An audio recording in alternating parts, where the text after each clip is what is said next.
할렐루야. 153 저녁기도 오신 여러분들을 주님의 이름으로 환영하고 축복합니다. 오늘도 귀하고 복된 이 저녁 시간, 하나님께서 우리 가운데 신실하게 일하심을 경험하는 복된 시간이 되기를 간절히 소망하겠습니다. 먼저 하나님의 말씀 보도록 합니다. 골로새서 1장 24절에서 29절 말씀까지 보겠습니다. 골로새서 1장 24절에서 29절 말씀입니다. 우리 같이 한 목소리로 다 함께 봉독하도록 하겠습니다. 시작. 나는 이제 너희를 위하여 받는 괴로움을 기뻐하고 그리스도의 남은 고난을 그의 몸된 교회를 위하여 내 육체에 채우노라. 내가 교회의 일꾼 된 것은 하나님이 너희를 위하여 내게 주신 직분을 따라 하나님의 말씀을 이루려 함이니라. 이 비밀은 만세와 만대로부터 감추어졌던 것인데 이제는 그의 성도들에게 나타났고 하나님이 그들로 하여금 이 비밀의 영광이 이방인 가운데 얼마나 풍성한지를 알게 하려 하심이라. 이 비밀은 너희 안에 계신 그리스도시니 곧 영광의 소망이니라. 우리가 그를 전파하여 각 사람을 권하고 모든 지혜로 각 사람을 가르침은 각 사람을 그리스도 안에서 완전한 자로 세우려 함이니 이를 위하여 나도 내 속에서 능력으로 역사하시는 이의 역사를 따라 힘을 다하여 수고하노라. 아멘. 복수를 소재로 하는 드라마나 영화가 꽤 많이 있습니다. 그 드라마나 영화가 사극 장르라면 스토리는 거의 비슷해요. 어떤 집안이 누군가의 모함으로 멸문지화가 되죠. 그래서 부모는 능지처참을 당하고 그리고 누이는 노비로 잡혀가고 홀로 남은 사내 아이가 깊은 삶 속에 숨어 들어갑니다. 그곳에서 무술에 능한 도인을 만나고서는 죽을 고생을 다가면서 무술을 배워요. 그리고 수십 년 동안 복수를 꿈꾸며 힘겹고 어려운 시간을 견뎌내고 이겨냅니다. 드디어 복수의 날이 다가왔어요. 가슴은 방아지질 칩니다.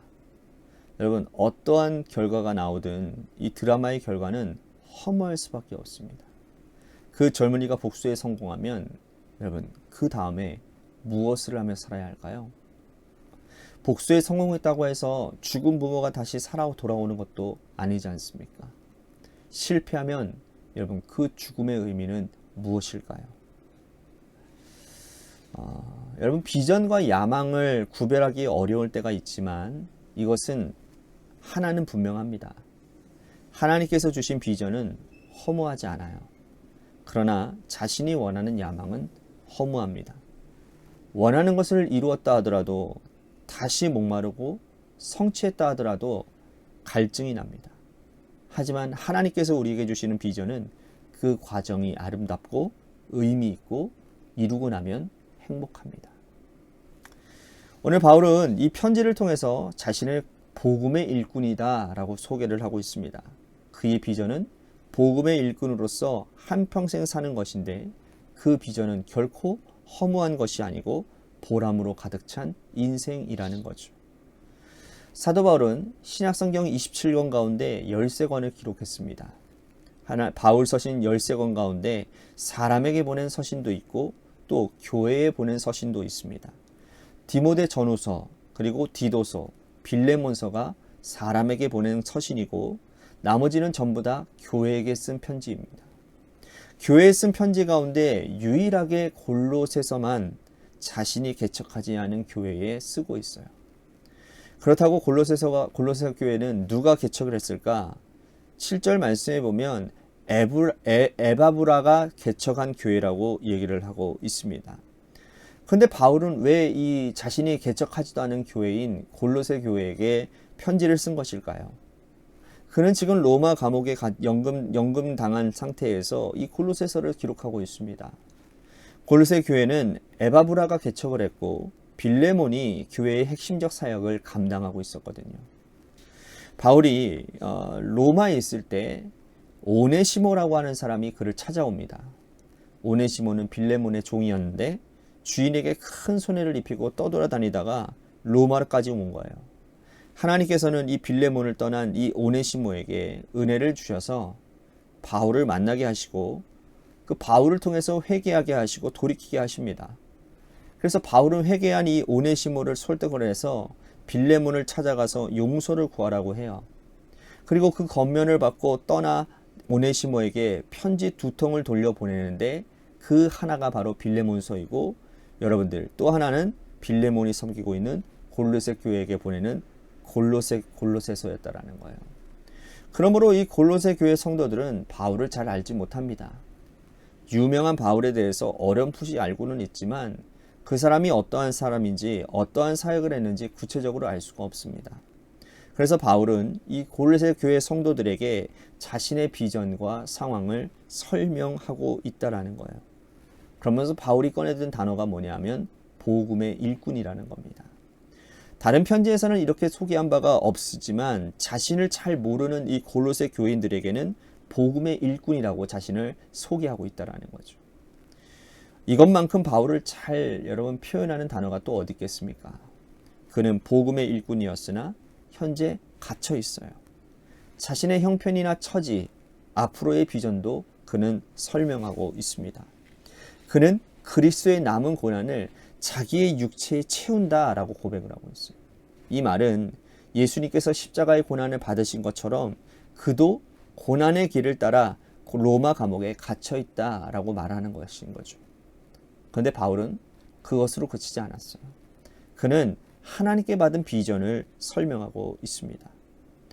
28절 말씀에 보면 동사 4개가 나오는데요. 첫 번째는 전파하여입니다. 전파하여.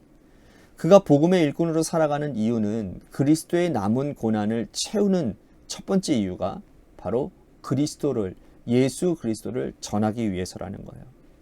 1차, 2차, 3차 선교여행, 예루살렘의 감옥에 갇힌 것과 죽을 고생하며 배를 타고 로마까지 온 것, 지금도 로마 감옥에 갇혀 있는 것은 그리스도를 전파하는 과정이라고 말을 하는 거죠.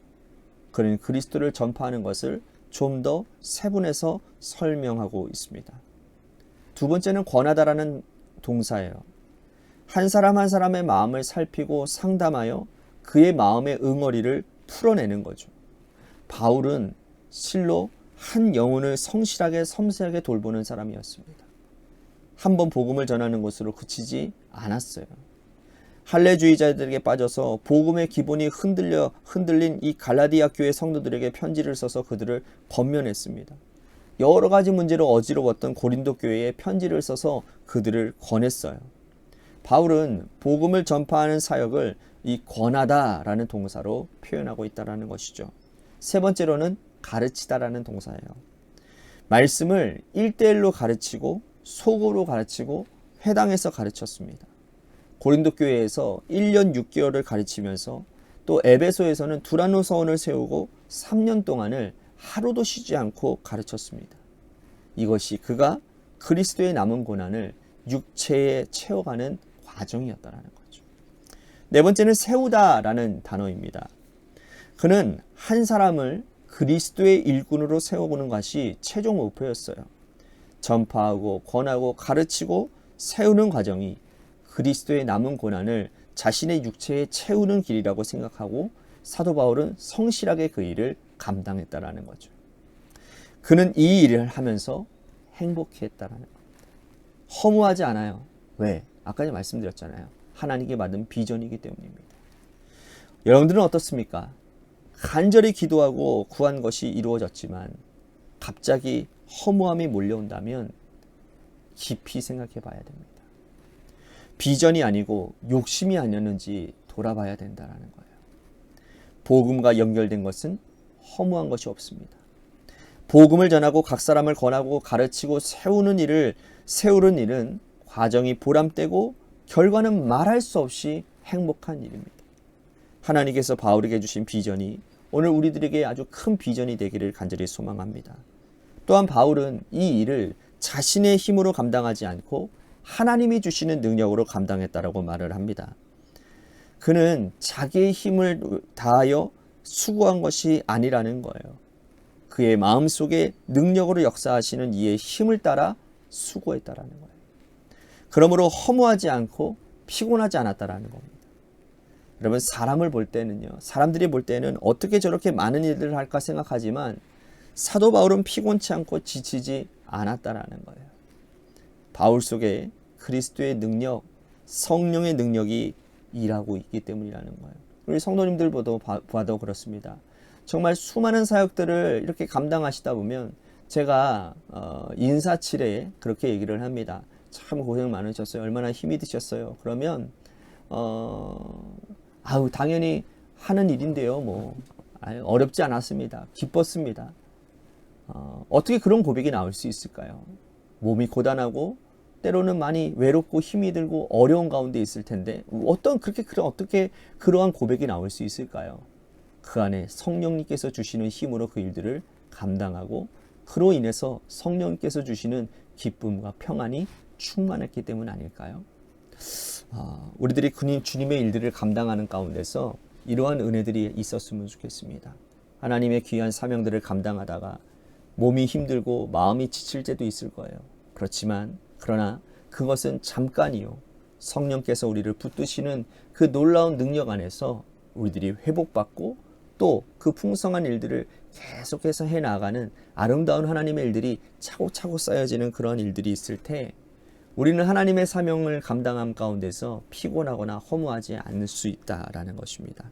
그 능력이 우리 안에서 충만함으로 평안함으로 그 사명들을 잘 감당하는 역사들이 우리 안에 일어나게 될 줄로 믿습니다. 오늘 말씀 생각하면서 우리 같이 기도했으면 좋겠습니다. 사명을 감당하여 허무하지 않고 행복한 인생을 살아가겠습니다. 전파하고 권하고 가르치고 세우는 일을 성실하게 감당하겠습니다. 오늘 말씀 생각하면서 우리 같이 기도했으면 좋겠습니다. 또 한 가지 우리 같이 교회를 위해서 간절히 기도합시다.